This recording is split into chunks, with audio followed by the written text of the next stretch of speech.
আজকে গরমের মধ্যে কোথায় চলে আসলাম। আসসালামু আলাইকুম, কি অবস্থা সবার, কেমন আছেন? আই হোপ সবাই অনেক অনেক ভালো আছেন। আজকে সবাই মিলে চৌমুহনী বাজারে চলে আসি। তো একটা মার্কেটে এসে একটা দোকানে ছোট বোনের জন্য কিছু কেনাকাটা করতেছিল। এমনিতে কয়েকদিন প্রচুর গরম পড়তেছে, তাই আমি পাংখার নিচে এসে বসি। সেই ভালো লাগতেছিল আমার থেকে। তারপর আরেকটাতে যাই, সেটাতে এসি ছিল।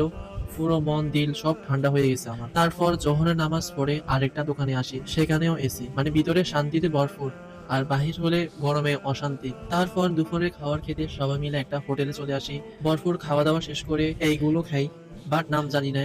ও আল্লাহ গো, কতগুলো বিল আসছে, এত কিছু কি খাইলাম আই ডোন্ট নো। তারপর একটা দোকানে আসি, ছোট একটা ছাতা চোখে পড়ে, তা নিয়ে একটু দুষ্টামি ফাজলামি করি আমি।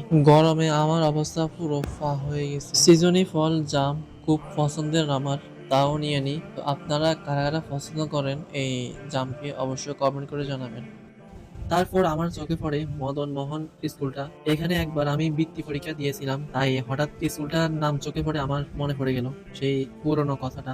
তারপর গাড়ির স্ট্যান্ডে আসি, গাড়িতে উঠে বাসার উদ্দেশ্যে রওনা দিয়ে দিই। তো আজকের ব্লগটা কেমন লাগলো অবশ্যই কমেন্ট করে জানাবেন। তো সবাই ভালো থাকবেন, সুস্থ থাকবেন, আল্লাহ হাফেজ, ফি আমানিল্লাহ, বাই বাই, টাটা, সাবস্ক্রাইব নাও।